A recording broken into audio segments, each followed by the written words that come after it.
All right, Martyn Whittock, welcome to the show. Good to speak with you. So you co-authored a book with your daughter Hannah Whittock called Tales of Valhalla, Norse Myths and Legends.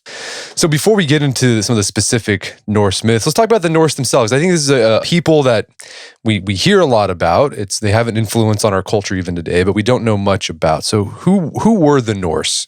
Good question. Basically, misunderstandings about the North. Who are they? Where do they come from? I think basically one of the problems is often when we look at the past, we forget how complicated, sophisticated, and subtle the past can be. And we can have a very simplistic view of the past. And I think that almost applies to anybody when they look at the past at any point in history. The past is always a bit kind of, primitive and a bit out there and a bit over there. And I think that the Norse suffer from that misconception more so than many others because of the Vikings. And we'll probably talk about Vikings a little bit later on. But because people have this incredible image of violence and destruction, and I'm not for a moment going to pretend that some of that did not happen. In fact, a significant amount of that clearly happened. We can tend to have a rather very rough and ready view of the Norse and of the Scandinavians of the Viking Age. Whereas in fact, when we actually study them, we see people of remarkable sophistication, great artistic skills, cultural skills, poetic skills, and so on. And so these people are people just like you and me. The fact they live within a different technological period of time doesn't stop them having the same level of sophistication and questions and issues and problems and so on and so forth.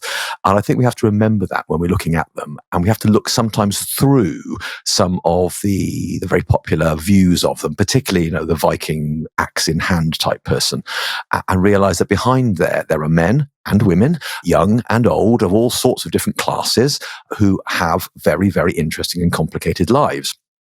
And we're looking at people who lived in Scandinavia. So the modern countries of Denmark, Norway, and Sweden, though they didn't exist as such in the Viking Age, they were forming, they were coming together. Kingdom forming was going on. But we tend to say Denmark, Norway, and Sweden for simplicity, really. We need to have some kind of fix on this. And the amazing diaspora, the amazing spread of these people's culture from about 750 onwards for the next 200 years. We've got this incredible explosion of settlement out of Scandinavia, which stretches all the way from Kiev, Rus, and the Caspian Sea, unbelievably, to North America, where we now have pretty solid evidence for Viking settlement and Newfoundland, and probably we'll find more eventually down the eastern seaboard, northeastern seaboard of the modern USA as well. They raid into the Mediterranean, and you basically have got this amazing east-west, north-south spread of Norse culture along the English Channel into Ireland and northern Scotland, taking over parts of England, Frisia, raiding into Francia, which is now sort of modern France. They are a remarkably dynamic and energetic people who have a huge impact on their neighbours.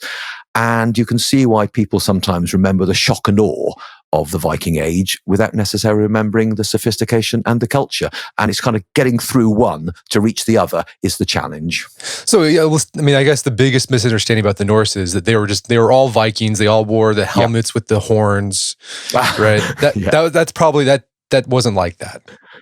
No. Well, in fact, interestingly, at the most simplistic, not a single Viking Age helmet has been found with horns on or with wings. So in fact, our most powerful image of the Vikings, if you go to a fancy dress party in a horned helmet, everybody knows who you are. You're a Viking. No, Vikings, as far as we can tell, did not wear horned helmets. They did not have winged helmets. What's interesting is that's probably how gods were represented, that we do in fact see carvings on runestones and other major monuments of people with winged helmets and horned helmets, but it's probably gods that were represented in that way, not ordinary people.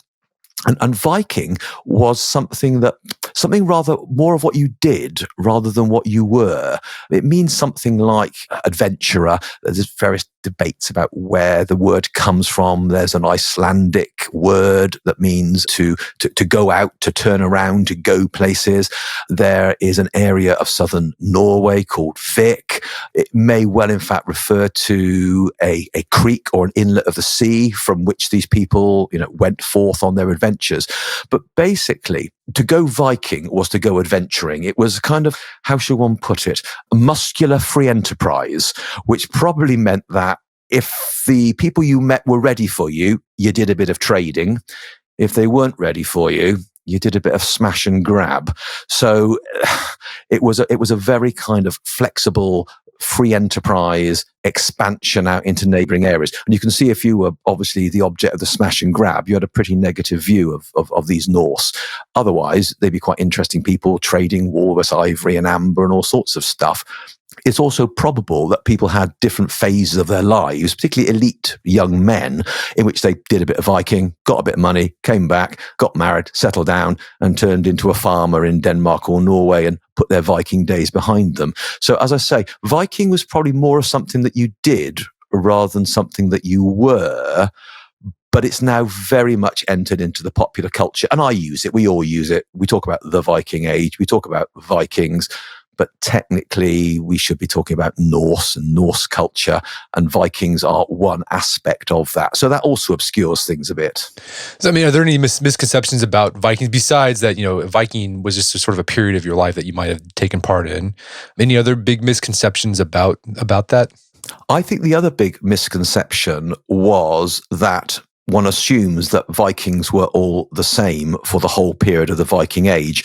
So basically, between, let's say, 750 and 1050, big expansion of people outside Scandinavia. Well, people weren't the same throughout that time. There were different levels of sophistication of different people. They changed over time.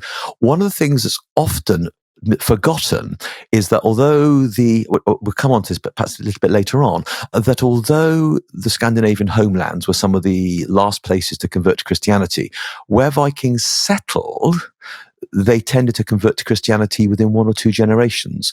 So actually, the Vikings were cultural chameleons. They did change where they landed, where they arrived at, but also they fitted in with what was going on already. And that's the kind of image of the Christian Vikings, if you see what I mean, away from the homelands that we've totally forgotten about entirely. And I think that's something to be borne in mind, that they are very, very flexible. They are very accommodating. Where they come across something that they want to accommodate to people, they're cultural chameleons in many ways. So let's get more into the Norse culture, because as you said, it's very sophisticated, and they have a very somewhat complex mythology which influences their culture. Because as I was reading the legends and the myths, like it's sort of it's like a spider web almost. Like it all built upon each other, and you had to remember what happened, in this story to understand what happened in this story.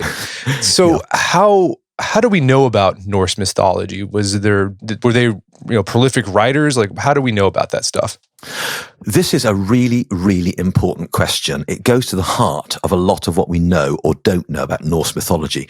The simple matter is, to put it very, very simply, virtually nobody that believed in Norse mythology at any time sat down and wrote about it. We see almost all of it through the lens of later writers, because for large parts of the Viking Age, the Norse that we're talking about were literate or semi-literate. They used runes in order to make inscriptions, but not to actually create literature. So almost everything we know about the Norse myths comes from 2 much later medieval sources. The first one is the 13th century Prose Edda and the 13th century Poetic Edda. And the Prose Edda, sometimes also called the Younger Edda, is believed to have been written by a man called Snorri Sturluson. That's a great Icelandic name, isn't it? An Icelandic chieftain in the early 13th century. Now, Snorri himself was a Christian. And what he basically was doing was he was gathering together a whole bunch of old traditions that were no longer as potent as they once had been, because Iceland had been Christian since about the year 1000. And he was very interested in Norse culture and Norse poetry. And a lot of what he was doing was trying to explain where a lot of the complicated imagery in Norse poetry came from. Things like, calling gold Fafnir's bane or something. And he goes into the mythology in order to explain what that's about. The other big source is something called the Poetic Edda, and that's a collection of anonymous Old Norse poems brought together probably about 1270s in Iceland, again written by or brought together by people who actually were Christian, but who were seeking to bring together, explain something about their shared past and explain something about where they were coming from and the kind of language and culture they now use, trying to trace its roots, really. But because of that, we see it very much from the lens of much later people. And that actually makes it quite difficult, because a lot of those sources are not ultimately trying to give you the A to Z of Norse mythology. It's kind of like, well, we do this. Well, let me explain to you a little bit about where that's coming from. And that's an expression you come across in poetry. Well, let me tell you something about that. And so one of the challenges that we found when we were writing the book was we felt we were a little bit like paleontologists, and you pick up that great big slab of rock, and somewhere buried in it is this skeleton of a dinosaur, if you like, and it's covered by all this matrix of complexity and explanation. And as it is, you're looking at it thinking, I don't quite get this. I can't quite see the shape of it, because Snorri Sturluson wasn't trying to write a comprehensive analysis of Norse myths and legends. And what we've done is, and what obviously other people have done as well, is we've pulled out the various different legends. We've teased them out. We've made them more discreet, and we've written about them. And so, as a consequence, you can then find this particular story or that particular story or this particular tale or tradition. But if you actually go back into the prose Edda or the poetic Edda, what you'll find is all these things mixed in together, mished in together, and kind of buried under this quite complicated layer. I'm not saying it can't be accessed, but it does make it quite difficult to actually get your head around it. And we've tried to pull it out and say there's a discrete story here, a discrete story there, there's a tradition here. And then, of course, the stories are amazing. They're remarkable. They're dramatic. They're bloody. They're intriguing. Sometimes they're funny. But you can then examine them as stories in their own right. But Snorri Sturluson wasn't actually storytelling. He was pulling on the past in order to make points in 13th century Iceland. So it's not like ancient Greek mythology where there's written stories, or even like Roman mythology, or like Ovid, talked about all the different stories very discreetly. Like you had to do the work to suss this out, to kind of get an idea of what their myth is. That's right. That's right. So it's not like, also, for example, opening up the Old Testament and it starts at the beginning and it works through and it works through and it works through, and it's this person's story, that person's story, then this happens and that happens. That's just not how it is. You find yourself in the middle of one story and then you're off into another one, then you're off into another one, and then you double back, and then you get, as we'll see a bit later on, you get a different story about the origins of the world. And you're thinking, wait a minute, I thought I had one story in my head already, because clearly there's a lot going on here. So it is quite challenging to read it in the original translation, because, as I say, it's kind of buried within this matrix of a different kind of agenda.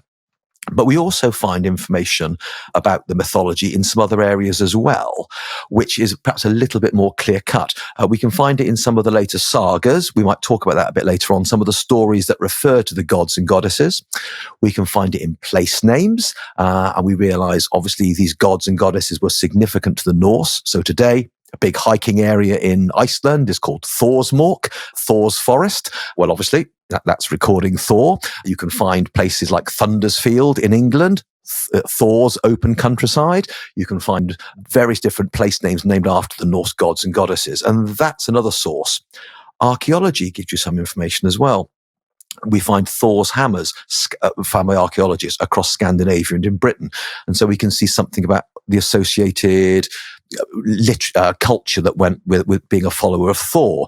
We can see on some helmets from Sweden, we can see mounted warriors with birds on their shoulders, probably Odin and his ravens. We can see a woman carrying a drinking horn from Öland in Sweden. She's probably a Valkyrie. A warrior struggles with two bears on a bronze plaque from Torslunda, also in Sweden, seems to show you animal hybrids. You can go to somewhere in Gotland and stare at a picture stone and see Odin.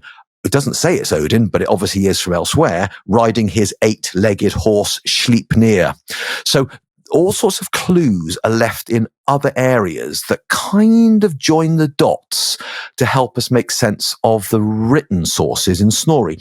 For example, in north of England and on the Isle of Man, you can find some amazing Christian crosses which have pictures of all things, Thor fishing for the Midgard serpent in Cumbria. What's going on there? You can see Odin being eaten by the wolf at Ragnarok from Kirk Andreas on the Isle of Man. You can see Regin forging Sigurd's sword and Sigurd roasting a dragon's heart on a stone cross from Halton in Lancashire. So these show you how, as the Norse went into other areas, they used their existing imagery, their powerful mythological imagery, to declare themselves, to record their stories, and sometimes, even when they became Christians, to use the old imagery to carry new messages. So we've got the Eddas, we've got the archaeology. It's not complete, but from it, we can get a picture of some of these dramatic stories and mythologies.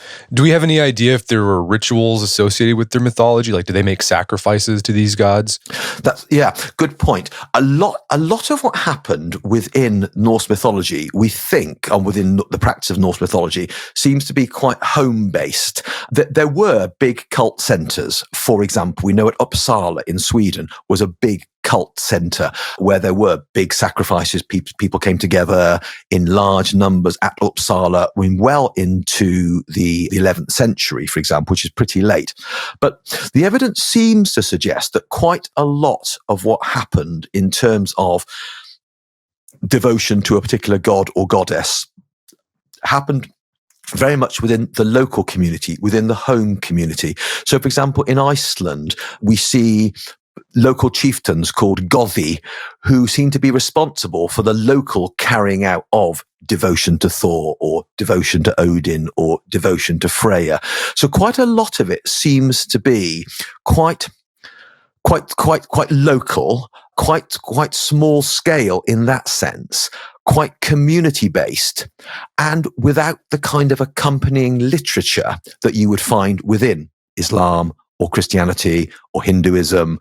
So that a lot of it will be orally transmitted from place to place. And as a consequence, we can't always be sure whether a Norse settler in Normandy has exactly the same set of ideas and beliefs as a Norse settler in Dublin, let's say, or back in the homelands. But what we do find, the same gods and goddesses cropping up. So there is clearly this common pantheon, if you like, of gods and goddesses.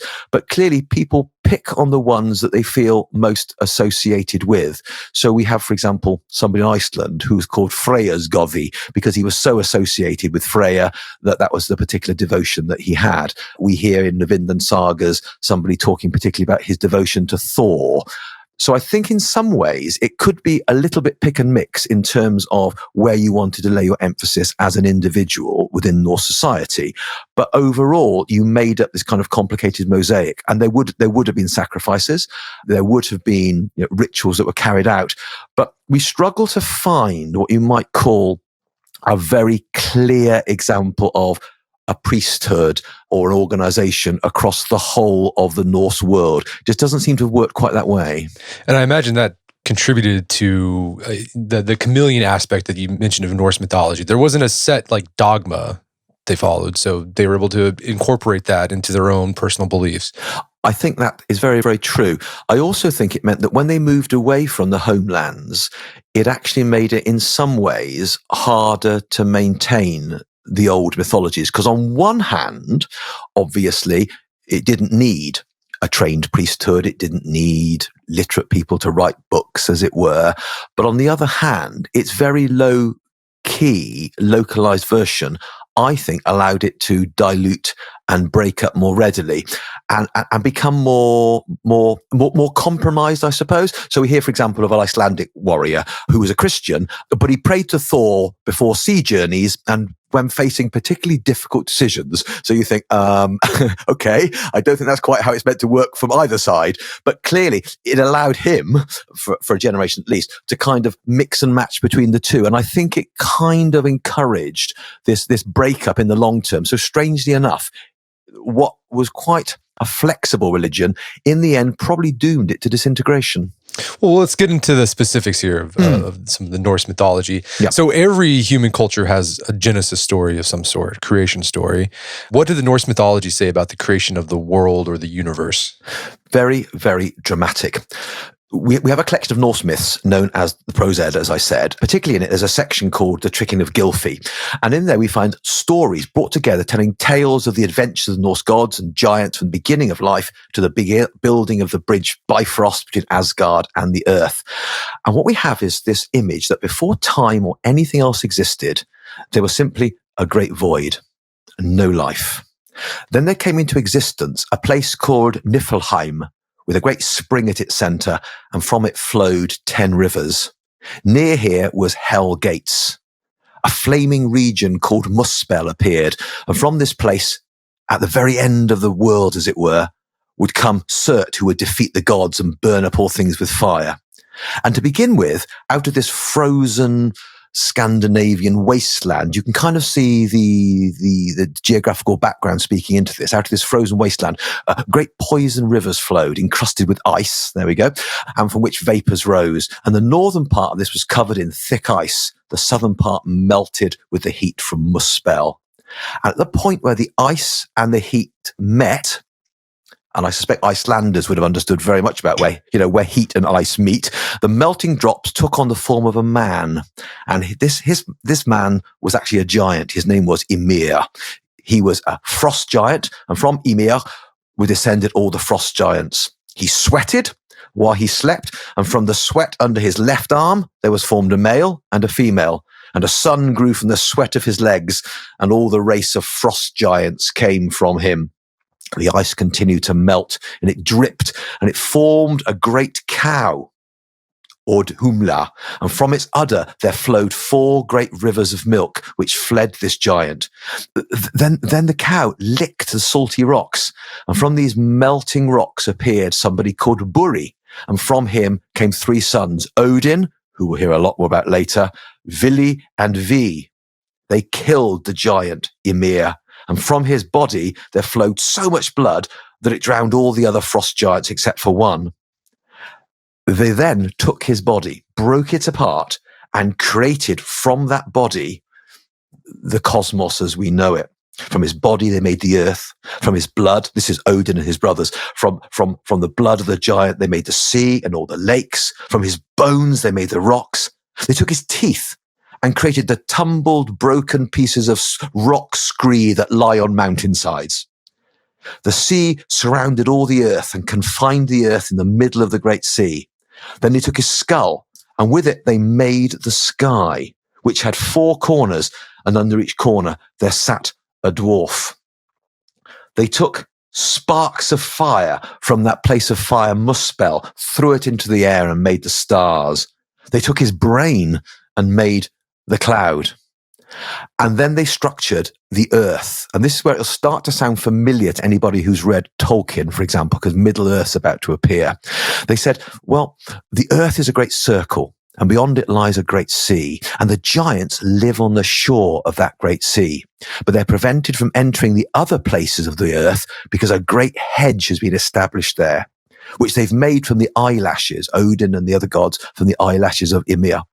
That mighty hedge is called Midgard, or Middle Earth. So Tolkien fans will recognize Middle Earth, and that's a place where people live. And the principle seems to be that the gods are put within the fence of civilization. It's called Asgard, the fence of the gods. The giants are put outside of the fence in Utangard, outside, and in between there is Middle Earth, if you like, Midgard, where human beings live. So you've got this kind of tripartite breakup of different beings. You've got the gods in the most civilized place, as it were. You've got the giants and their forces of destruction and of raw energy and of violence and of lust, and they're kind of literally beyond the pale. They're outside the fence, and in between, kind of a bit of one and a bit of the other. You can see human nature here.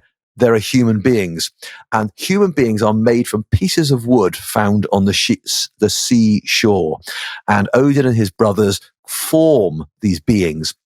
And they give one of the brothers gives them the gift of life. The second brother gives beings the gift of consciousness. The third gives human beings the gift of speech, hearing, and sight. So you can see how there is this mythological story about how the world as we know it, but also how the world as we imagine it and as it might be exists. And it's all united by this great ash tree. So you have to kind of imagine this huge tree, Yggdrasil, and its branches stretch right across the whole world, and they unite all these different realms of being.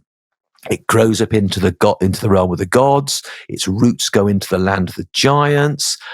Odin, for example, goes down to a well there and gives up one of his eyes as payment for wisdom. At the very bottom, there's a dragon called a Nidhogg gnawing at the roots of the tree. And the gods hold court at one level, and the giants are kind of being touched by the roots of the tree at the other level. And within that strange kind of view of this kind of tree-like connection of the worlds, in the middle there, living beneath the ash tree, are the Norns, Norns, and they decide the fate of human beings. So you have this quite dramatic cosmology of different worlds and levels of being united by this great ash tree.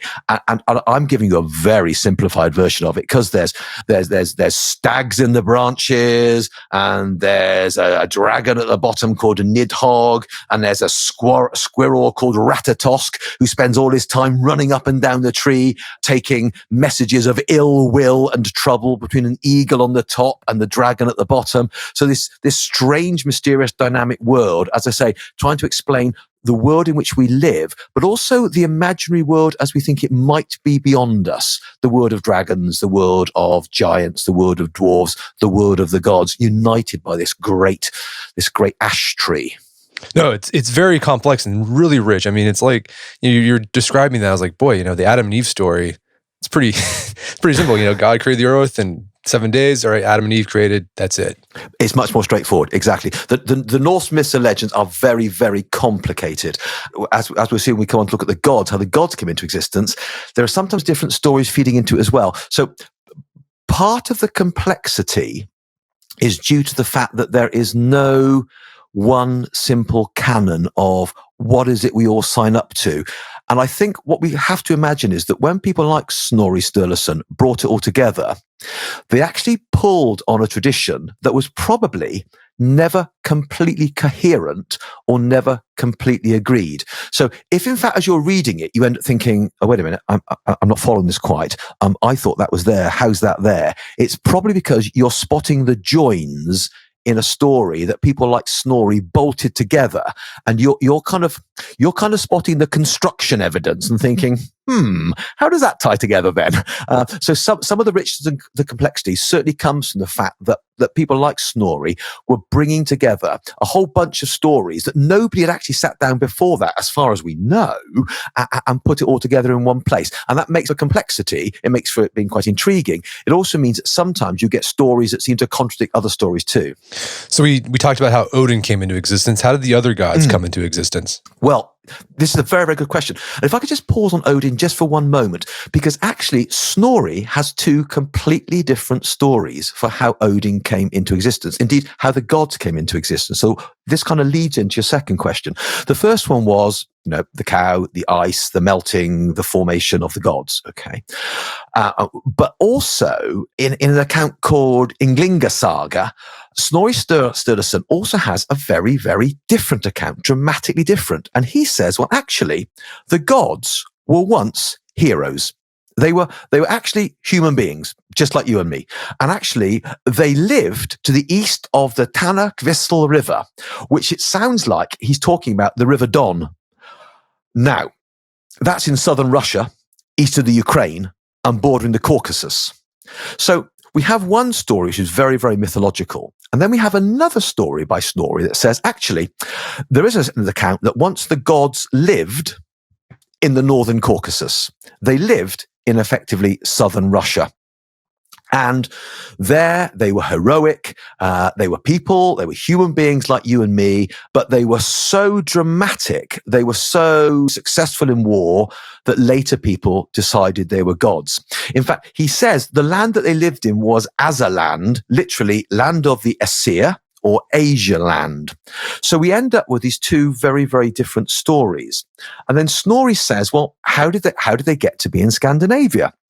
Well, there were two different families of gods. There are the Aesir, and that's Odin, the one we all know about. Odin, Thor, Frigg, Tyr, Loki, Balder, Heimdall, and so on. And then there was a different family of gods called the Vanir. And those are people like Njord and his children Freya and Freyja. And as the gods, the Aesir, migrated out of Azeland, they crashed into the Vanir, and there was a war between the Aesir and the Vanir. And in the end, they decided they'd make peace by giving each other hostages, which, said Snorri, is why you now find some of the gods of the Vanir living amongst the Aesir, and why you find some of the gods of the Aesir living among the Vanir.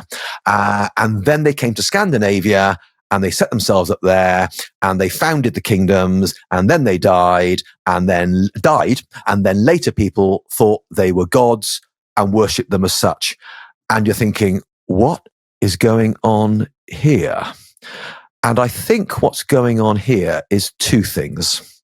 One, Snorri as a Christian is uncomfortable with the idea of the Norse gods and goddesses being real gods and goddesses. So he puts forward a construction where he says, actually, they were heroes. Later, people thought they were gods and goddesses and told all these remarkable stories about them that I'm about to tell you now. And that's all the stuff that, we know about Norse myths and stuff. But actually, between you and me, they weren't real gods. They were just heroes, and other people got it wrong. So I think partly that's going on. It's Snorri working with earlier myths and feeling uncomfortable with what he's got. Secondly, I think probably that in this relationship between the Aesir and the Vanir, you've probably got two earlier traditions of religion within the Norse. So probably at some point, people in Scandinavia believed in a different set of gods and goddesses. And one group became more dominant than the other. One ideology became more successful than the other. And that left people with a puzzle, because they ended up with gods they knew pretty well who were warrior, out there gods, fighting gods, people like Odin and Thor and so on. But they also were left with people that were primarily fertility gods, Freya, for example, and her brother Freya.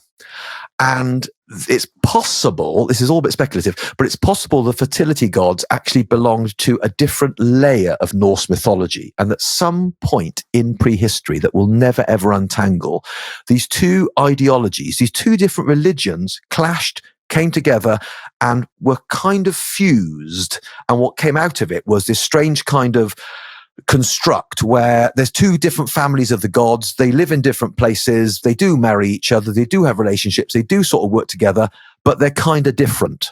Amazing, isn't it? No, it is amazing. And the way the gods are described, like they're very human, right? It's not like the Christian god. Like they're very human. Like it's almost like they're humans with superpowers, right? Like they're like the Marvel comic Thor. Yes. So like I guess imagine they weren't omnipotent or omniscient, correct? It is quite curious because I say when you have this one thread of Snorri, they're magical figures, but Odin actually is a mortal who dies and is cremated and so on. But when you get onto the more fully formed myths, when you actually are describing them as being gods, as it were, on one level, they appear immortal. They appear all-seeing, they appear all-knowing, they reveal themselves to people, they can disguise themselves, They take sides in quarrels. People pray to them and so on. But as you look at them, they actually are much more like empowered divine human beings. So they've got a lot more in common with the inhabitants of Greek Olympus than they have with any Christian or Islamic, for example, view of God. So, for example, they're very flawed. They fall out with each other. They squabble with each other. They fight with each other. They betray with each other. They commit adultery. Odin, for example, has to sacrifice his eye to get wise. Thor ends up with a fight with a giant and a giant's whetstone, embedded in his skull. We see them having affairs with giantesses. Yeah, so giants aren't always bad, you see. We see them causing trouble, as well. When we look at Loki in a little while, we see that we see mischief going on. And of course, eventually hanging over all of this is the day of Ragnarok, which no doubt we'll look at a little bit later on, that effectively these gods, apparently immortal, apparently all-powerful, apparently dramatic, have hanging over them utter and complete destruction. The day of Ragnarok is always coming. The monsters will break out. The giants will crash into Asgard, the home of the gods. They will destroy the bridge Bifrost. They will bring down the created order in fire. It will be the twilight of the gods. That's intense, and we'll talk about Ragnarok here in a bit. But let's talk about each of the individual gods, because like the Greek gods, they all seem to take on a particular attribute or virtue, or they represented something larger. So like Odin, he's often called the All-Father. He's like sort of Zeus in the Olympic gods. But what did he represent to the Norse? Odin's interesting, actually, very interesting, because on one level, he is a warrior god. We hear stories of Odin throwing his spear over the assembled host, and that would decide who would live and who would die.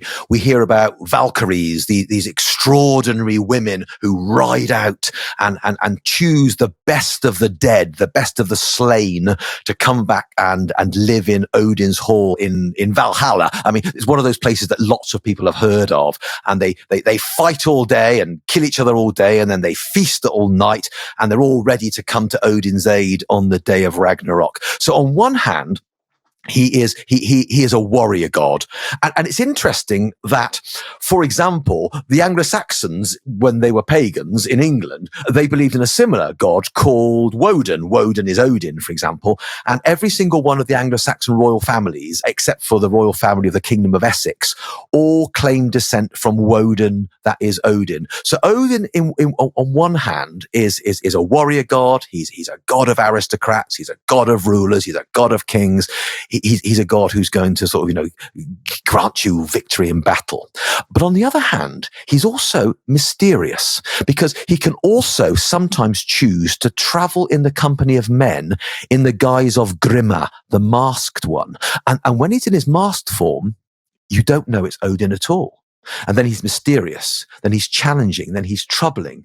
So, for example, he comes across Thor in a myth called The Conflict at the Ferry, and they end up in a battle of insults. They're very, very, very rude to each other, and Thor comes off worst, and you're thinking, but he never knows it's Odin doing this to him.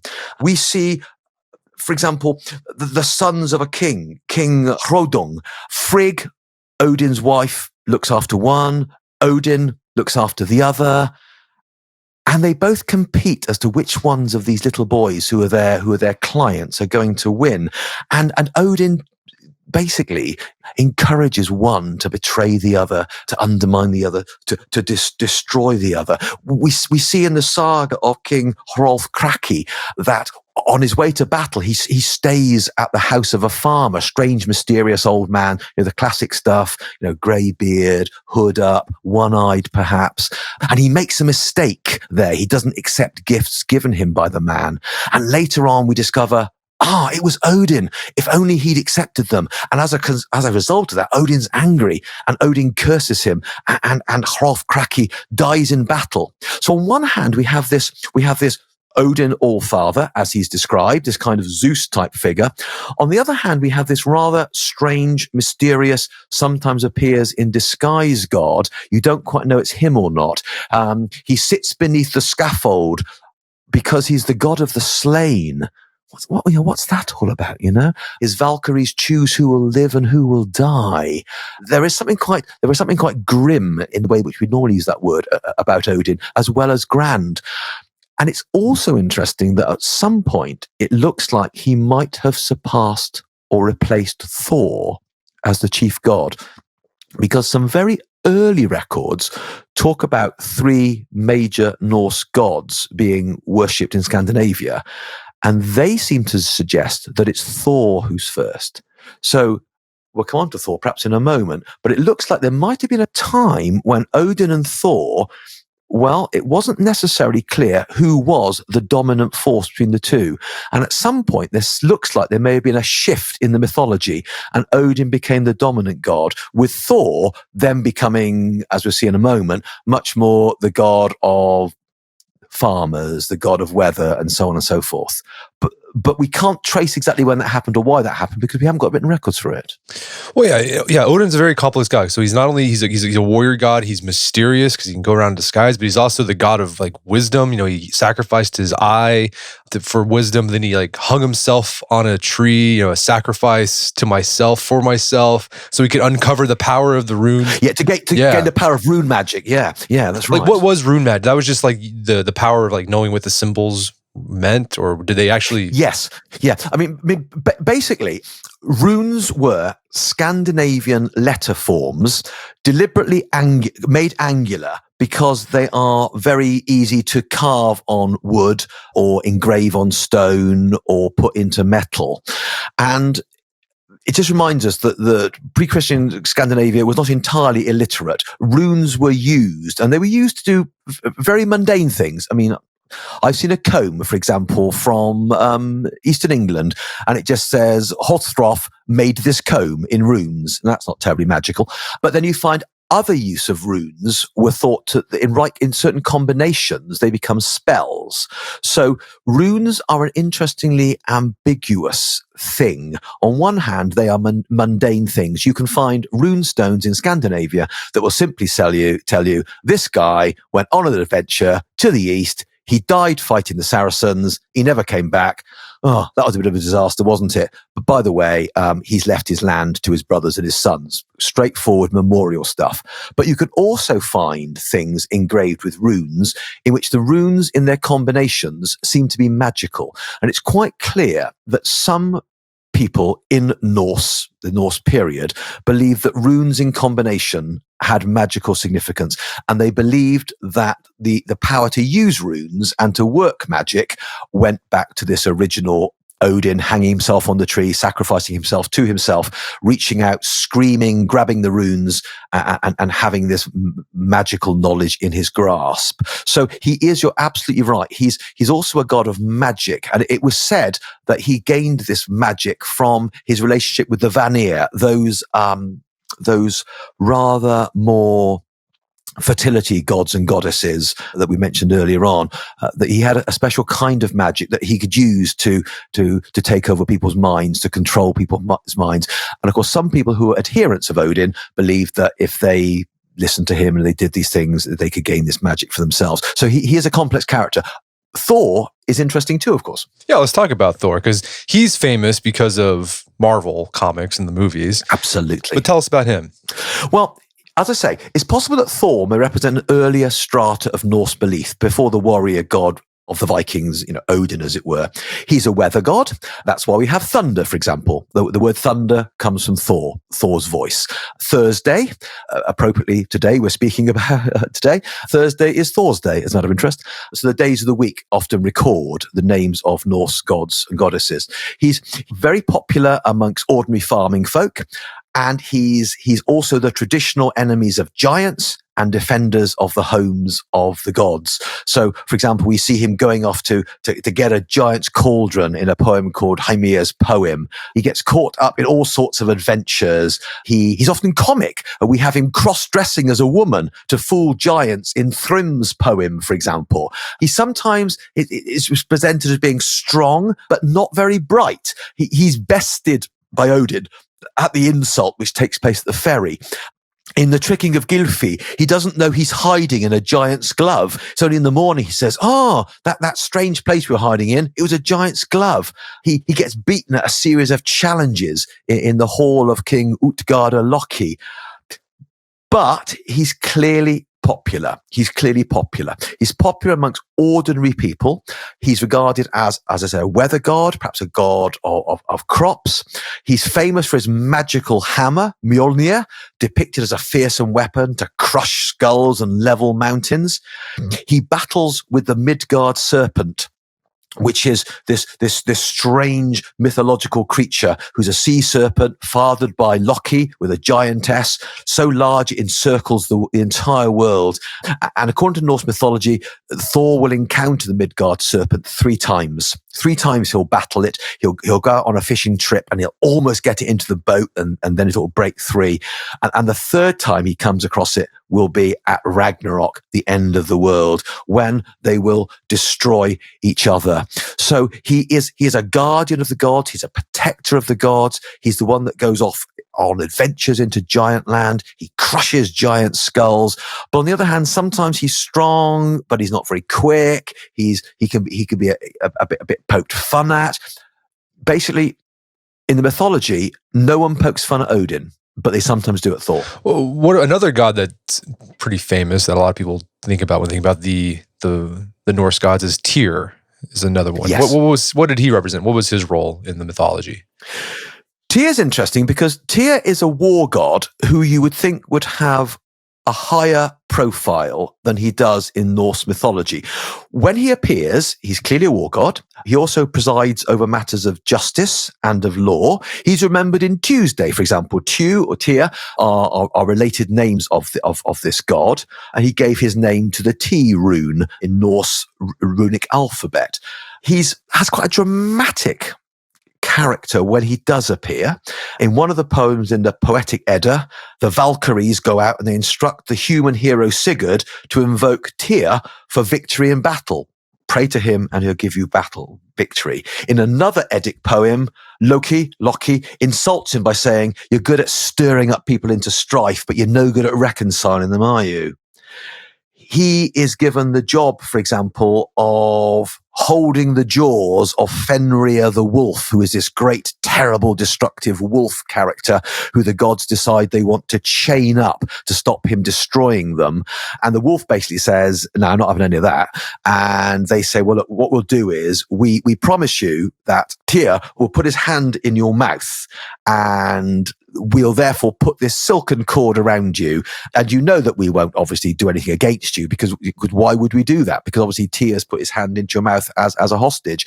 And anyway, they then put this silken cord around the wolf. It then turns into an incredibly strong chain that the wolf cannot break free of, and he bites off Tyr's arm. So Tyr's a very important character in here because by sacrificing his hand or his arm, he allows the gods to chain up this terrible wolf, Fenrir the wolf, this great wolf of destruction. So he's important, but for such an important god, he doesn't appear as much as you think he would or should in Norse mythology. And one of the theories is that, like Thor, he's been overshadowed by Odin. And that at some point in the formation of Norse mythology, Tyr was a more dominant war god than he later was. And as the cult of Odin increased in its popularity, that he rather overshadowed Tyr. So Tyr was left with this role of hero, warrior god, the one who helps control the wolf. He'll be there on Ragnarok fighting, but he's no longer as dominant as he should be, you would have thought, because Odin seems to have displaced him somewhat. Well, one god that gets a lot of play in the mythology, you've mentioned his name throughout this, is Loki. Yes. What was his role in the Norse mythology? Loki is a very, very interesting god. It's very easy to simply see Loki or Loki as the Norse equivalent of the devil. But Loki is more complicated than that, in as much as there's an ambiguity about him. There's a whole collection in the Prose Edda, a section called The Tricking of Gylfi, in which we're introduced to the trickster god Loki and his terrible children. And his character is absolutely central to Norse mythology and to the group dynamics of the gods. What's interesting is Loki is described as the half-brother of Odin. They share the same mother, but whereas Odin's father was one of the gods, Loki's father was a giant. So immediately we have this kind of, there's giant DNA in Loki. This is not going to end well, because as I say, the gods look at the giants as being the forces of destruction, primordial chaos, for example. So that means but it means that Loki enjoys a peculiar distinction. He belongs to two worlds at the same time, the gods and the giants, natural enemies. He's a cause of conflict, but at other times he's a trickster god. He's not always portrayed as evil. For example, he is described, for example, in the Sirius's prophecy as that evil, loving Loki. And Snorri describes him as Loki has a handsome and pleasing appearance, but he is evil in character and he behaves capriciously. And we can certainly see that. He insults the gods and goddesses in Loki's quarrel and causes no end of trouble. He contrives the death of Balder by the blind god Hod because he twigs that the mistletoe had never promised it wouldn't hurt Balder. So, he can fashion an arrow out of that, get Hod to throw it or fire it, and kill Balder. Now, this is just sheer nastiness. This is evil mischief making. No question about that. But on the other hand, he's also seen as being a trickster god. He is seen as sometimes being on adventures with Thor, for example. He's not always presented as being ultimately evil, but the evil is always there, bubbling below the surface. And it's not surprising, for example, that he fathers a whole bunch of destructive forces. He's the father of Fenrir the wolf, who will eventually destroy Odin. He's the father of the Midgard serpent that will eventually kill Thor. He's the father of Hel, who will eventually create a boat that will allow the force of destruction to sail right up to Asgard and destroy it. So Loki is a curious character. He clearly is presented in a lot of stories as evil, as destructive. In other ones, he is a trickster god, a god who uses his wits, as it were, who's always out for number one, but is curiously ambiguous. It's as if the Norse could not finally come down on one side or the other as to who they see him as.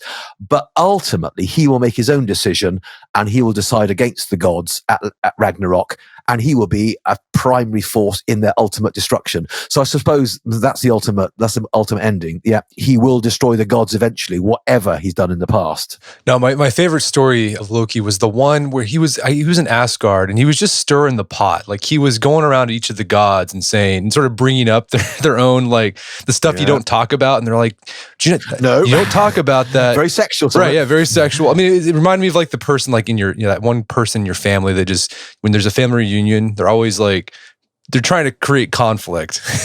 That's what Loki was doing. Yes. Yeah, I mean, he's really rude as well. He goes in and says, Freya, yeah. Do you remember the time you were having sex with your brother? And and everybody came in and found you? Yeah. And while you were doing it, you were so embarrassed, you suddenly passed wind very, very loudly. You're thinking, what? Loki says that. Now, not surprisingly, people are shocked and horrified. Yes, he's a stirring up god. If anybody's got an uncle like that, their family's got a problem. Right. Well, let's talk about Ragnarok. This is all leading up there. So the gods they're powerful, they're omniscient, and but they know that they're going to be destroyed at some point at Ragnarok. So what happens at Ragnarok? Ragnarok hangs over the gods throughout. It is this kind of dark shadow. It is this cloud that's always on the horizon. And we are told that Ragnarok will come at a point in the future that is signaled by certain cosmic events. There will be 3 terrible winters in which the world will be torn by conflict. Son against father, daughter against mother, terrible destructions. Then, as if that isn't enough, it'll be followed by 3 strange and cold winters. Deep snow will cover the land. The sun will lack the heat to thaw that deep snow. And after those 6 winters, the forces of chaos that have been held throughout the centuries will finally break free. The wolf named Skull will pursue the sun, catch up with her, and will swallow her, bringing disaster on all people. The wolf, called Hati Hodrit will pursue the moon and will swallow the moon. The stars will disappear from the sky. The earth will be shaken, mountains will fall, and trees will be uprooted. Fenrir the wolf, the greatest force of destruction, will break his bonds and be free. The Midgard serpent that circles the world in its rage will fling itself against the shore, and the sea will flow across the land. The ship, Naglfar, constructed from the fingernails and toenails of dead men, will break forth from its moorings. The Midgard serpent will spit its poison across sky and sea, and side by side with Fenrir the wolf, and with that great and terrible ship, will drive towards Asgard. The sky will tear apart. The sons of Muspel will ride from the place of fire. They will break the bridge Bifrost that connects heaven and earth. Freya, the Vanir god, will fall. Tyr, too, will fall in battle before the great evil dog called Garm. Odin himself will at last die, swallowed by the jaws of Fenrir the wolf. Loki and Heimdall will kill each other in battle, and fire will consume the whole world. Thor will at last kill the Midgard serpent, but as he walks away from it, he will succumb to its poison, and the world of the gods will crumble in fire, destruction, terror, and blood. That's frightening. No, it's really scary. But it's not the end, because the strange thing is that we are told that somehow the earth will once more rise from the sea. Green will come back. Crops will grow. 2 or 3 gods will have survived the slaughter. A couple of people will have survived the slaughter. And it will start to grow again. It's as if they will rebuild from the ashes of the destruction. But they will find golden playing pieces lying in the long grass and pick them up and think, these are remnants of a world now gone, of games once played by gods no longer here. So there is a strange suggestion that after Ragnarok comes something else. Intriguing. It is intriguing. So we talked about Norse mythology, but another part of Norse literature that we have, thanks to these 13th century writers, are the sagas. Yes. What were the sagas, and how did they incorporate Norse mythology into them? Many people will know Norse culture from the sagas. Basically, mostly in Iceland in the 13th century, and a little bit later, we get a series of dramatic stories being told about the doings of heroes. And they tend to fit into a number of broad categories. Some of them are what we call family sagas. They tell the doings of great characters from the Icelandic past who've sailed the seas and founded settlements and carved out a home in the wilderness. I mean, it's very much American West type stuff, go west, young man, and create your destiny type stuff. And it's those sort of pioneering people that appear in the family sagas. Every now and then we get little snippets of gods and goddesses and mythology, but mostly they are larger than life, possibly real people from the past, but they have a kind of a Robin Hood, King Arthur-y type feel about them. You have a feeling maybe they did exist, but maybe they've been added to and developed over time. Those are the family sagas, and some of them are not mythological at all. They basically are the everyday violent doings of Icelandic folk. But then we have other ones, which we call the Fornalda sagas of the ancient times. And those are ones that kind of form a bridge between the straightforward myths that we've been talking about and the non-supernatural world of politics, family quarrels, ambitions, burning your neighbour's farm that we find in the family sagas. And they tend to have strange mixtures of real life people and some pretty mythological events. So, for example, in one called the Saga of the Volsungs, we see the human world, but we also see echoes of real, perhaps 4th and 5th century events, but intermingled with mythological features. We see a broken sword being reformed, again, very Lords of the Rings this, and therefore being invincible. We see the doings of the gods and the goddesses appearing alongside events that may be echoes of real historical events. We see Fafnir, the serpent dragon, being killed by Sigurd the warrior. But these kind of strange, clearly mythological events are often set in a half-remembered world of early Germanic tribes, battles with the Huns, folk movements that happened at the end of the Roman Empire. So the sagas of the ancient times are the ones that give us our best mix of mythological elements mixed in with echoes of perhaps real events.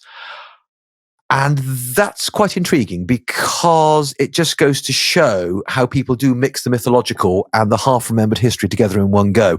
But some of the sagas aren't like that at all. They are, as I say, the everyday story of fairly violent Icelandic folk. But as you talk about in the book, like the sagas, there was like this period where it was just they were just pumping these things out. Why? What was going on there? Why was there just like? And this was before there was a lot of written records in Europe, but in Iceland, for whatever reason, they were just putting stuff out with these sagas. What was going on there? Yeah, that's a good point, because there clearly is this huge formative period towards the end of the 12th into the 13th century. Snorri Sturluson, for example, he's writing into the 1220s, that sort of period of time. And there's a huge creative activity there in which these things are being put together and retold and told and retold again and so on. There's a big debate about what's going on here. One way of viewing it is that by the 13th century, Christianity is dominant in Iceland. The battle's been won. The cross of Christ has beaten the hammer of Thor. And that allows Christian Icelandic writers to, if you like, draw upon their current cultural heritage because it's no longer spiritually threatening. They can talk about it because most people don't believe in that kind of thing anymore. So it's almost like now we don't believe that anymore. Now we don't think those gods really were real. Let's talk about it. There also seems to have been a kind of a self-conscious antiquarianism as well. A kind of let's celebrate our historic roots. Let's define ourselves as who we are as Icelanders, for example. And some of that may have been because of politics. There was a big tussle going on at the time between the dominant forces in Iceland and the King of Norway as to whether Iceland was to remain an independent republic or whether it was to be brought back under the control of the Norwegian kings. In the end, the Norwegian kings won out. Sad to say, Snorri Sturluson, who we've heard an awful lot about today, was murdered by agents of the Norwegian king. In fact, you can go to his farmstead on Iceland, and you can sit next door to the natural hot water pool where Snorri went of an evening with his friends and gathered all these legends, and you can step back from it, and just down the hill there'll be the remains of the barn where Snorri ran into there to try to escape his assassins, was tracked into a corner and was hacked to death. So not a happy ending for Snorri, I'm afraid, but it may well be that some of the politics of the time encourage people like Snorri to try to create an Icelandic culture which was independent of Norway, vibrant, culturally confident, as part almost, if you like, of kind of like a nascent Icelandic nationalism. But because of that, we suddenly get this explosion of literary accounts of traditions which otherwise would have been totally lost. And this one man, Snorri Sturluson, is actually responsible for a considerable amount of it. He's not the only one, but he's responsible for a considerable amount of it. And it does remind us how certain people in history can play a major part in preserving and communicating the traditions of their people. So throughout this, you've been talking about how we still see the influence of Norse mythology in our culture today. We have days of the week named after gods. Tolkien used Norse mythology a lot in his work. Where else do we still see it today in the 21st century? Well, clearly it spoke into quite a lot of our view of the northern world. Richard Wagner, for example, The Ring of the Nibelung, Twilight of the Gods. A lot of people will know about Ragnarok and these incredible stories. They'll know about gold hidden in the Rhine. They'll know about some of these Norse heroes because of the big input into particularly 19th century classical music, for example, particularly German music. And Wagner played a very big part of that. The Ring cycle, for example, the operatic Ring cycle, a big part of popularizing that in the 19th century. Yep, we've got Tolkien. When you read The Hobbit, when you look at The Lords of the Rings, and you look at the world of Middle-earth, it's that word again, Midgard, when you see these giants and you see, effectively trolls, when you see elves and dwarfs, you are looking into a world which is very much indebted to the mythology of the northern world, of the Norse and also of the pre-Christian Anglo-Saxons. And it's not surprising, for example, that Tolkien was an Old English scholar. He was an academic. He knew his stuff. So that's entered into our mythology in a very big way.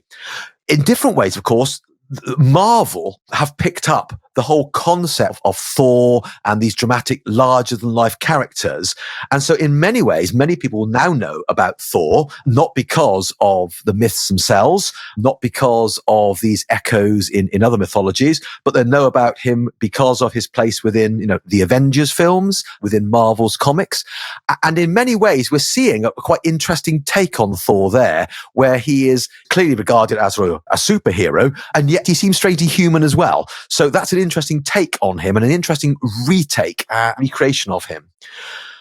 We could also see a very dark side as well. It's not surprising, for example, that the Nazis in the 1930s became absolutely obsessed with Nordic mythology. It's not surprising, for example, that the SS runes that we see on the helmets of, Hitler's black-shirted, black-uniformed Nazi army, the SS, Waffen-SS, are in fact taken from Norse mythology. So the Nazis sadly took this Norse mythology and gave it a terrible dark spin as a way of trying to create a different kind of religious mythology to Christianity, which they were very, very against. But perhaps in a more positive sense, because obviously that's a very dark use and a very dark manipulation of Norse mythology. I think one of the reasons why they are of enduring interest to people is because rather like the Greek deities, for all their mythological character, they do rather look like larger-than-life humans. And looking at the Norse myths, you can see themes of love, betrayal, lust, greed, conflict, and interaction. You can see conflict between forces of construction. You can see forces of chaos. And I think people find that quite approachable and quite an interesting illustrative way to talk about some of the both light and dark aspects of human nature, if you see what I mean. And also, I guess, Ragnarok may sometimes appeal to a rather nihilistic element of human nature living in a nuclear age. So the Norse myths remain with us and still intrigue us. Well, Martyn, I've really enjoyed our conversation. Is there some place people can go to learn more about the book and your work? For those wishing to explore this topic further, our recently published book, Tales of Valhalla, Norse Myths and Legends by Martyn and Hannah Whittock, and published by Pegasus Books of New York, offers a retelling of the stories. And because this is a retelling rather than a new translation, we have had the freedom to focus on the particular stories, explain aspects that otherwise may be confusing or obscure, and introduce each story with background information, but we have kept close to the content of the original Old Norse myths and legends. To read these stories in their original context, a number of modern academic translations are available, and listeners could find these by looking for Prose Edda, Poetic Edda, and the various sagas, either through local booksellers or online searches. Well, Martyn, thanks so much for your time. It's been a pleasure. Thank you for having me. It's been good to be with you. My guest today was Martyn Whittock. He is the co-author of the book Tales of Valhalla. It's available on Amazon.com. Also, check out our show notes at aom.is/Norse Myths, where you can find links to resources where you can delve deeper into this topic.